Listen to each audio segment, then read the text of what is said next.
कक्षा 7वीं के सभी छात्र छात्राओं को सुप्रभात। बेटा, आपके यूनिट 2 के एग्ज़ाम के बाद आपके अब फाइनल टर्म के सिलेबस को आगे बढ़ाते हुए आपको पहले मैं हम नेक्स्ट जो हमारा चैप्टर होगा वो हम करेंगे आज। और पहले मैं आपको एक बार आपका जो Hindi syllabus for final term वो बता देती हूँ, जो आपने अपने एग्ज़ाम्स के लिए रेडी करना है। तो उसमें जो आपकी पुस्तक है बसंत भाग 2, उसके जो अध्याय हैं पाठ 11 रहीम के दोहे, पाठ 12 कंचा, पाठ 13 एक तिनका, इन पे मैं टिक कर रही हूँ जो हम चैप्टर्स कर चुके हैं। और पाठ 14 खान पान की बदलती तस्वीर। नेक्स्ट है पाठ 15 नीलकंठ। ये अध्याय हम सभी कर चुके हैं। और आज की वीडियो में हम नेक्स्ट आपका करेंगे चैप्टर पाठ 18 धनराज। और फिर पाठ 20 है आपका विपल्व गायन।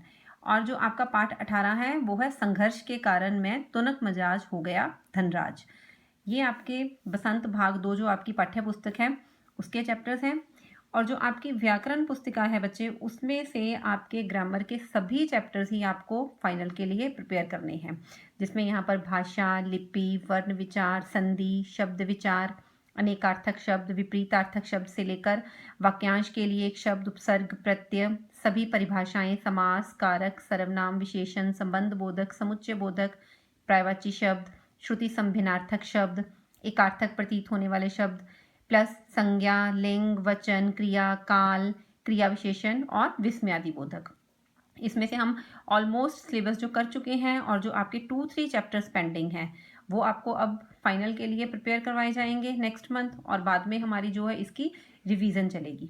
ये आपका व्याकरण भाग के चैप्टर है। व्याकरण में बेटा आपको मैं फिर से कह रही हूँ, आपको अपनी ग्रामर बुक के सभी चैप्टर करने हैं। जो आपकी बसंत भाग है उसके चैप्टर्स मैंने आपको बता दिए हैं। आपको टोटल कितने चैप्टर करने हैं? ये 8 चैप्टर्स हैं, जिसमें से हम 6 कर चुके हैं, 1 2 3 4 5 कर चुके हैं और 2 चैप्टर्स आपके पेंडिंग है। टोटल ये 7 हैं। तो आज हम ये करेंगे। और ग्रामर में से आपको ये सारे चैप्टर्स रिवाइज करने हैं। आपने ये कोई भी फाइनल टर्म के लिए चैप्टर नहीं छोड़ना।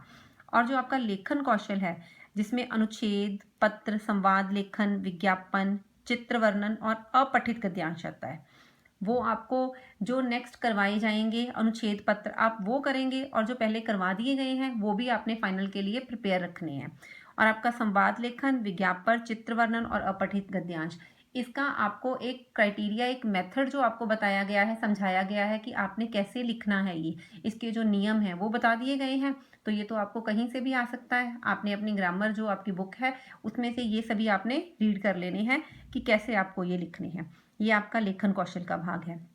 तो ये आपका पूरा फाइनल टर्म का सिलेबस है, जिसको अब आपने प्रिपेयर करना है। आपके पास अभी 2 मंथ्स हैं, तो आपने पूरी रिवीजन के साथ बच्चे अच्छे से, जैसे आपने यूनिट एग्जाम दिए हैं वैसे ही आपने जैसे तब प्रिपरेशन की थी अपनी, वैसे ही आपने फाइनल टर्म के लिए अपनी तैयारी करनी है। तो आपके फाइनल टर्म के बेटा सिलेबस को आगे बढ़ाते हुए अभी हम आज नेक्स्ट चैप्टर स्टार्ट करते हैं। चैप्टर का नेम है संघर्ष के कारण मैं तुनक मिजाज हो गया धनराज। हॉकी के सुप्रसिद्ध खिलाड़ी धनराज पिल्ले जब 35 वर्ष के हो गए, उनका एक साक्षात्कार विनीता पांडे ने लिया। साक्षात्कार कहते हैं कि उनका एक इंटरव्यू लिया गया। इस साक्षात्कार का संपादित अंश यहाँ दिया जा रहा है। विनीता: खिड़की, पुणे की तंग गलियों से लेकर मुंबई के हीरानंदानी पवई कॉम्प्लेक्स तक आपका सफर बहुत लंबा और कष्ट साध्य रहा है। उस सफर के बारे में कुछ बताएं।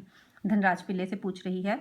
धनराज: बचपन मुश्किलों से भरा रहा। हम बहुत गरीब थे। मेरे दोनों बड़े भाई हॉकी खेलते थे, उन्हीं के चलते मुझे भी उसका शौक हुआ, पर हॉकी स्टिक खरीदने तक की हैसियत नहीं थी मेरी, इसलिए अपने साथियों की स्टिक उधार मांगकर काम चलाता था।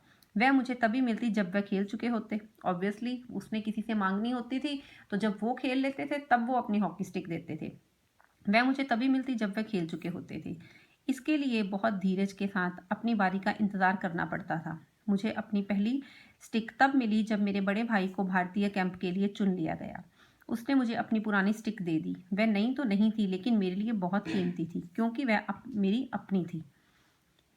मैंने अपनी जूनियर राष्ट्रीय हॉकी सन 1985 में मणिपुर में खेली। तब मैं सिर्फ 16 साल का था, देखने में दुबला पतला और छोटे बच्चे, वो अपने बारे में बता रहा है, छोटे बच्चे जैसा चेहरा, अपनी दुबली कद-काठी के बावजूद मेरा ऐसा दबदबा था कि कोई मुझसे भिड़ने की कोशिश नहीं करता था। मैं बहुत जुझारू था, मैदान में भी और मैदान के बाहर भी। 1986 में मुझे सीनियर टीम में डाल दिया गया और मैं बोरिया बिस्तरा बांधकर मुंबई चला गया। उस साल मेरे बड़े भाई रमेश ने मुंबई लीग में बेहतरीन खेल खेला। हमने खूब धूम मचाई। इसी के चलते मेरे अंदर एक उम्मीद जागी कि मुझे ओलंपिक के लिए नेशनल कैंप से बुलावा जरूर आएगा, पर नहीं आया। मेरा नाम 57 खिलाड़ियों की लिस्ट में भी नहीं था। बड़ी मायूसी हुई, मगर एक साल बाद ही ऑलविन एशिया कप के कैंप के लिए मुझे चुन लिया गया। तब से लेकर आज तक मैंने पीछे मुड़कर नहीं देखा। विनीता, आपका विद्यार्थी जीवन कैसा रहा? आप अपने स्कूल के दिनों में आपकी किस प्रकार की यादें जुड़ी हैं? धनराज, मैं पढ़ने में एकदम फिसड्डी था। किसी तरह 10वीं तक पहुंचा, मगर उसके आगे तो मामला बहुत कठिन था। एक बात कहूं, अगर मैं हॉकी खिलाड़ी ना होता तो शायद एक चपरासी की नौकरी कर रहा भी मुझे ना मिलती। आज मैं बैचलर ऑफ साइंस या आर्ट्स भले ही ना हूं, पर मैं गर्व से कह सकता हूं कि मैं बैचलर ऑफ हॉकी हूं। हंसते हुए, और मेरी शादी के लिए मुझे मास्टर ऑफ हॉकी कह सकते हैं।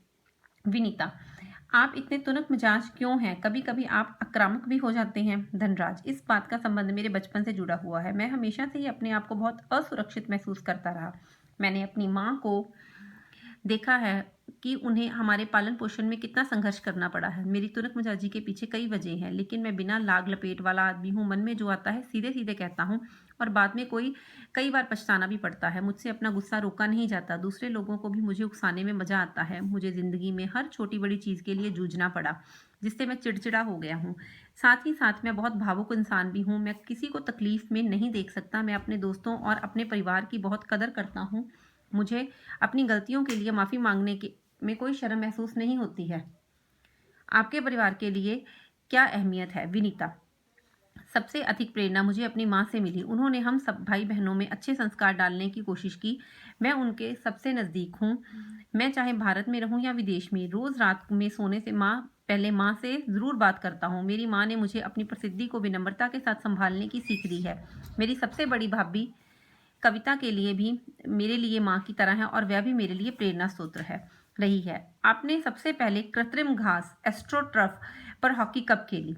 धनराज, मैंने सबसे पहले कृत्रिम घास तब देखी जब राष्ट्रीय खेलों नेशनल्स में भाग लेने 1988 में नई दिल्ली आया।